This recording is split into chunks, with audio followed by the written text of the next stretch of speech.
Have you ever wondered how a significantly outnumbered English army managed to defeat the French at the Battle of Agincourt? Let's dive into the depths of history to comprehend the events that led to this momentous that changed the course of medieval Europe.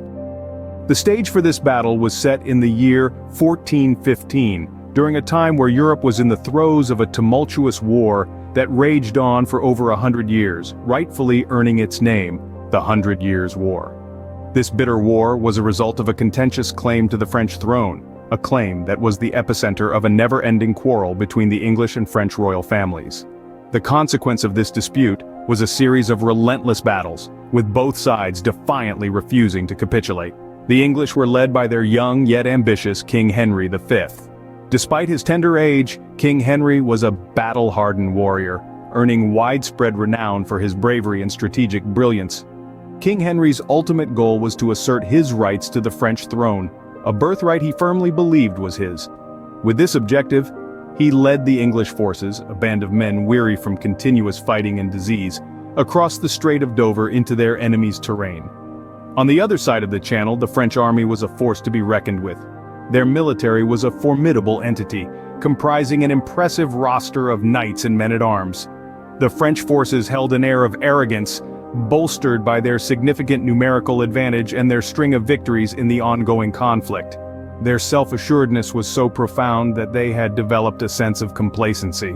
There was an inherent belief that their English adversaries were inferior to them, a belief that would soon be put to the test. They were filled with confidence, sure of their impending victory, discounting any possibility of defeat at the hands of an army significantly smaller than theirs. Yet there was a certain complacency that had seeped into their ranks, a belief that their English counterparts were no match for them. On the morning of October 25, 1415, the English and French armies stood ready for what would become a defining moment in their long-standing feud. The Battle of Agincourt, a major event during the 100 Years' War, was on the brink of commencement. King Henry V of England, at the helm of an army depleted by sickness and exhaustion, was poised against the significantly larger and better-armed French forces. Nonetheless, the English possessed an unforeseen advantage. The longbowmen, these archers predominantly from the less privileged classes, were about to leave an indelible mark on the day's proceedings. As the battle unfurled, the English longbowmen took their positions behind a temporary barricade of sharpened stakes. Their longbows, fabricated from the sturdy yew wood, were formidable instruments capable of propelling arrows with such power and precision that they could puncture even the sturdiest armor. In stark contrast, the French army, mainly comprising knights and noblemen, placed their faith in a cavalry charge. They planned to rupture the English lines using brute force, but overlooked a critical factor: the weather. Recent showers had transformed the battlefield into a marshy terrain. The heavily armored French knights found themselves enmeshed in the dense, clingy mud. Despite their numerical edge, the French cavalry charge was a catastrophe. The muddy terrain impeded their movement, making them sitting ducks for the English longbowmen. Wave after wave of arrows descended upon the French forces, wreaking havoc and destruction. Numerous knights were toppled before they even neared the English lines. But the mud was just one of the French's obstacles. Their conventional tactics of close formation combat also played to the English's strength.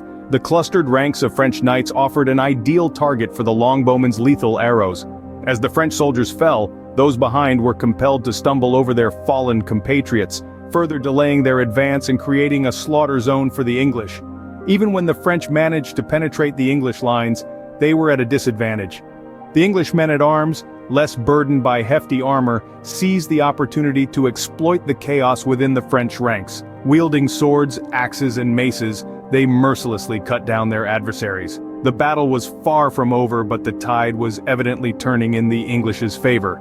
The French, in spite of their numerical advantage and superior weaponry, were being obliterated by the English longbowmen and men-at-arms. As the sun set, the English celebrated a remarkable victory, leaving the French forces in turmoil. Against all odds, the English emerged victorious. But what made this victory so significant? The answer, as we shall later explore, is not confined to the events of the battle alone, but also in its aftermath and the profound influence it exerted on the trajectory of history. The Battle of Agincourt wasn't just a military victory for the English. It was a turning point in the 100 Years' War. In the aftermath of this monumental clash, the balance of power between England and France shifted dramatically. The French, who had previously held the upper hand, were left in a state of disarray. Their confidence was shattered, their morale was low, and their military strength was significantly weakened. In stark contrast, the English emerged from the Battle of Agincourt with newfound optimism. Their victory bolstered their spirits and strengthened their resolve. It was a triumph that not only demonstrated English military prowess, but also highlighted the effectiveness of their longbowmen, a tactical advantage that would continue to serve them well in the years to come. This victory was a catalyst for England. It rejuvenated their campaign in the 100 Years' War, paving the way for further territorial gains in France. The Treaty of Troyes, signed 5 years later, even recognized Henry V as the heir to the French throne, although fate had other plans, as he died before he could ascend to it. However, the effects of the Battle of Agincourt extended beyond the realm of military and political strategy. It also left an indelible mark on culture, particularly in literature and theater. The battle is famously depicted in Shakespeare's play, Henry V.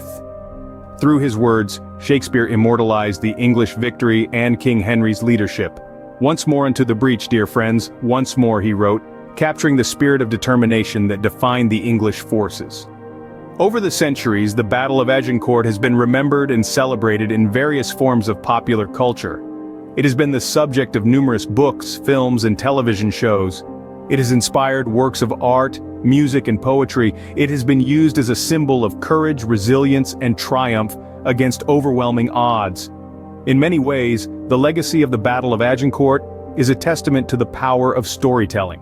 Whether it's the historical accounts that detail the strategies, the chaos, and the heroism, or the creative interpretations that bring the battle to life in new and imaginative ways, these narratives have shaped our understanding of this pivotal moment in history. The Battle of Agincourt is not just a story of a military victory, it's a story of human spirit, of bravery and perseverance. It's a story that resonates because it reminds us of what we're capable of when we're pushed to our limits. It's a story that continues to inspire, to captivate, and to teach. And so the Battle of Agincourt lives on. It lives on in the pages of history books, in the lines of Shakespearean plays, in the scenes of films and TV shows. It lives on in the hearts and minds of those who seek to understand our past, to learn from it, and to draw strength from it. The Battle of Agincourt, a testament to English resilience and strategic brilliance, continues to captivate historians and enthusiasts alike. So, what can we learn from the Battle of Agincourt? Immerse ourselves for a moment in the muddy fields of Agincourt, back in the year 1415, and we'll find that the lessons learned are as timeless as they are instructive. One of the most significant takeaways is the importance of strategy and terrain in warfare. The English king, Henry V, carefully chose the battleground, a narrow strip of land, to neutralize the numerical advantage of the French. This strategic decision, coupled with the heavy rainfall that turned the field into a quagmire, made it difficult for the French cavalry to maneuver. It became a death trap for the French knights, proving that the terrain can be as powerful an ally as any soldier. Then we have the role of the longbowmen. These archers, armed with their powerful longbows, were a game changer for the English. With the ability to launch arrows at a much greater distance and at a higher rate than their French counterparts, they inflicted severe damage on the French forces. The longbowmen's effectiveness underscores the significance of technological superiority and innovation in warfare. The aftermath of the battle also presents us with key insights. The Battle of Agincourt was a crushing blow to the French, drastically shifting the balance of power in the 100 Years' War. Yet, it also highlighted the resilience of nations.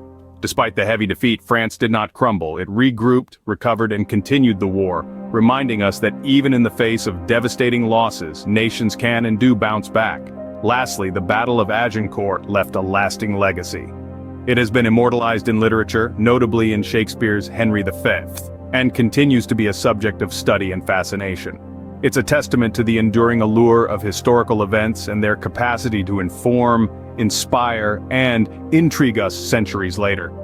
While the Battle of Agincourt is a historical event, its lessons on strategy, resilience, and the unpredictability of warfare remain relevant even today.